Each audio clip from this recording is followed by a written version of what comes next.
Chers téléspectateurs, bonsoir et merci de nous retrouver pour votre rendez-vous hebdomadaire Notre fonction publique, l'émission qui vous fait découvrir de l'intérieur toutes les réformes, toutes les avancées, mais également les femmes et les hommes qui œuvrent chaque jour pour un service public plus performant et plus proche des citoyens.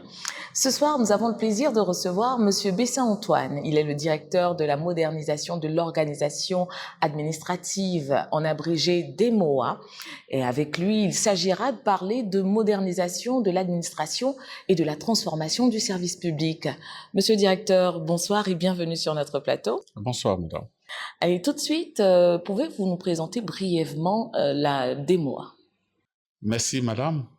Avant tout propos, permettez-moi de traduire toute ma reconnaissance à son Excellence, Monsieur Alassane Ouattara, président de la République de Côte d'Ivoire, pour sa vision de bâtir une administration publique moderne, performante, orientée, usager-client. Et aussi sa constante confiance accordée à Madame le ministre d'État, Anne Désiré Oloto, ministre de la fonction publique et de la modernisation de l'administration.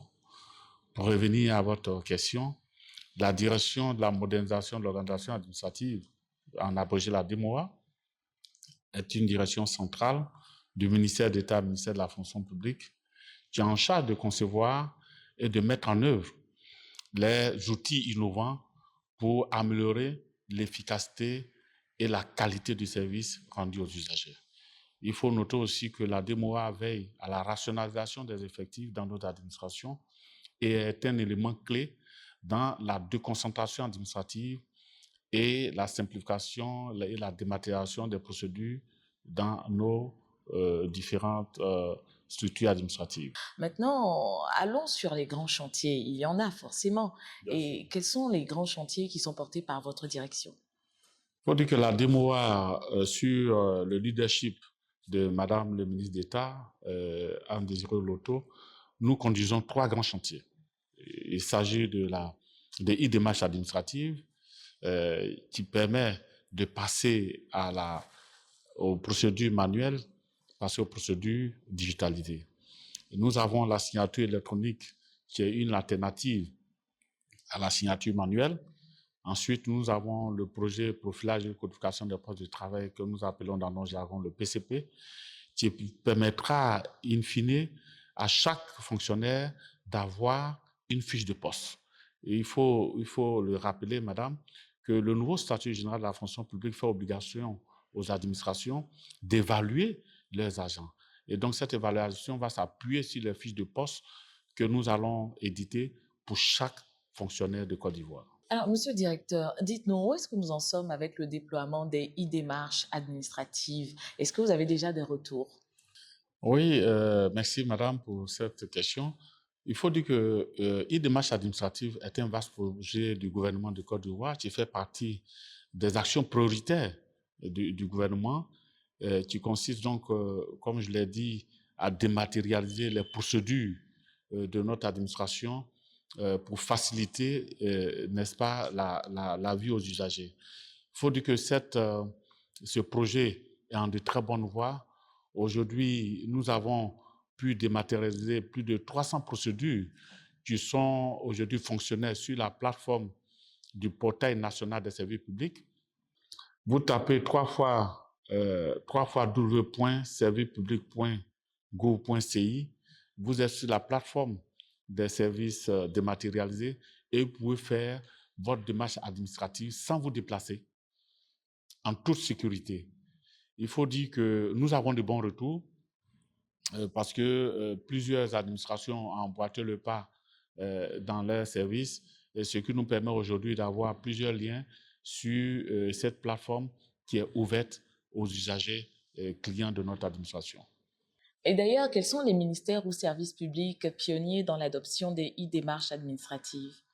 Au niveau des ministères, nous pouvons citer le ministère de l'Éducation nationale et de l'alphabétisation à travers la DECO, qui aujourd'hui nous a permis de dématérialiser plus de 5 procédures et qui fait qu'aujourd'hui, les usagers n'ont plus besoin de se rendre à la DECO pour faire la demande de leurs documents, de leurs diplômes.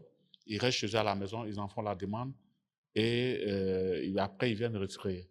Nous avons aussi le ministère de l'enseignement technique et de la formation professionnelle à travers l'ADEX, qui là-bas aussi a vu ses procédures dématérialisées.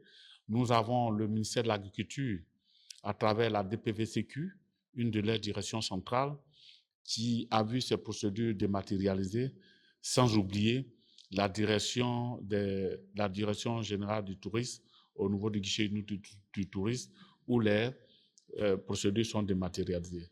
Alors, il faut dire que nous avons reçu plusieurs demandes de certains ministères avec lesquels nous travaillons aujourd'hui. Et nous avons, par exemple, les universités Nangui Abougoua, l'université de Cocody, et sans oublier le CHU de Cocody, où les procédures sont dématérialisées. Aujourd'hui, l'usager n'a plus besoin de se rendre au CHU de Cocody pour prendre un rendez-vous. Il peut prendre le rendez-vous à partir de son smartphone, prendre le rendez-vous au CHU de Cocody pour ses examens ou bien pour une consultation externe. Voici un peu les pionniers et nous continuons de travailler pour le bonheur des usagers. D'accord. J'aimerais là, Monsieur le Directeur, que nous puissions en venir à la signature électronique à présent. Qu'est-ce que c'est concrètement? Alors, la signature électronique est une révolution. Vous savez, aujourd'hui, les reproches qu'on fait à l'administration, c'est la lourdeur dans le traitement, dans la délivrance des dossiers. En effet. Et aujourd'hui, la signature électronique, qui est un procédé informatique appliqué à un document numérique, permet aujourd'hui de signer en lot et de manière rapide les documents administratifs. Et il faut dire que nous avons déjà de l'expérience avec des ministères comme le ministère d'État, le ministère de la fonction publique et de la modernisation de l'administration, où plusieurs documents sont signés en lot. Nous avons le ministère des Mines à travers la direction générale des hydrocarbures, où les documents sont signés maintenant à partir de la signature électronique, et surtout la direction générale des impôts, où toutes les attestations de régulatifs fiscaux sont signées aujourd'hui électroniquement, et vous avez pu suivre le document avec le ministère de la Construction, où aujourd'hui le ministre de la Construction signe sur tous les ACD avec la signature électronique. Et cela permet la délivrance rapide des documents aux usagers. Monsieur le Directeur, vous parliez à l'instant de l'ACD avec le ministère de la Construction en parlant de la signature électronique. Est-ce qu'il n'y a pas de risque justement avec? Merci bien, madame, pour cette question. Effectivement, au niveau de la signature électronique, elle est plus garantie que la signature manuelle. Parce que la signature électronique que nous déployons respecte les normes internationales. C'est-à-dire qu'elle est authentique, puisque la signature électronique déjà désigne le signataire. Elle est infalsifiable, parce que personne d'autre ne peut signer à la place de celui qui a été enrôlé. Elle est non réutilisable, parce que derrière la signature électronique, il y a un certificat.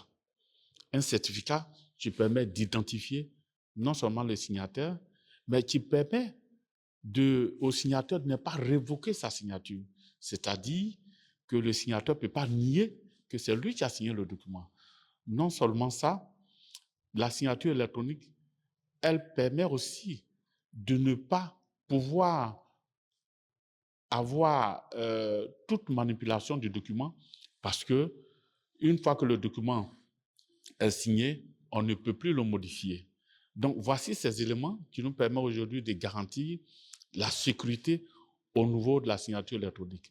Et n'oublions pas que nous sommes accompagnés par l'Agence nationale de sécurité des systèmes d'information, l'ANSSI, qui est aujourd'hui le garant de la sécurité informatique en Côte d'Ivoire. Et au-delà de tout ça, nous sommes accompagnés par un corpus juridique. C'est assez rassurant. Assez rassurant. Monsieur le Directeur, quelles sont justement vos perspectives à court et moyen terme? Alors, notre perspective, comme je le disais tout à l'heure, sur la conduite éclairée de Madame le ministre d'État Anne Désiré Oloto, c'est de faire en sorte que nous puissions dématérialiser toutes les procédures de notre administration. N'oublions pas que la vision du président de la République, c'est de faire de notre administration une administration zéro papier à l'horizon 2030. Et cela nécessite que nous puissions avancer dans la dématérialisation des procédures, que nous puissions avancer dans l'implémentation de la signature électronique, aussi que nous puissions avoir les fiches de poste des agents dans leur espace fonctionnel. Donc, voici un peu nos ambitions pour une administration moderne. D'accord. Merci beaucoup, monsieur le directeur. Mais là, en face de vous, vous avez les citoyens et vous avez les agents de la fonction publique. Un mot pour eux pour finir. Avant de conclure, madame, permettez-moi de réitérer mes remerciements à madame le ministre d'État, Anne Désiré Loto, ministre de la fonction publique et de la modernisation de l'administration, pour son appui constant à la direction générale de la transformation du service public que conduit efficacement M. Auguste Yobo, son directeur général. Pour les usagers, je voulais leur dire simplement que le gouvernement travaille pour eux et que la plateforme servicepublic.gouv.ci est fonctionnelle et qui leur permet de faire leur démarche administrative sans se déplacer, sans un coût induit dans la réception de leurs documents. Et donc, nous les appelons à fréquenter ce portail sur la plateforme www.servicepublic.gouv.ci. Je vous remercie. Merci à vous, monsieur Bessin, pour cet échange riche et bénéfique. Merci également à vous, très chers téléspectateurs, de nous avoir suivis. Je vous donne rendez-vous le mercredi prochain, toujours après le JT de 20h, pour un nouvel épisode de votre émission Notre fonction publique. En attendant, pour plus d'informations, connectez-vous sur www.fonctionpublique.gouv.ci. Bonne soirée à tous.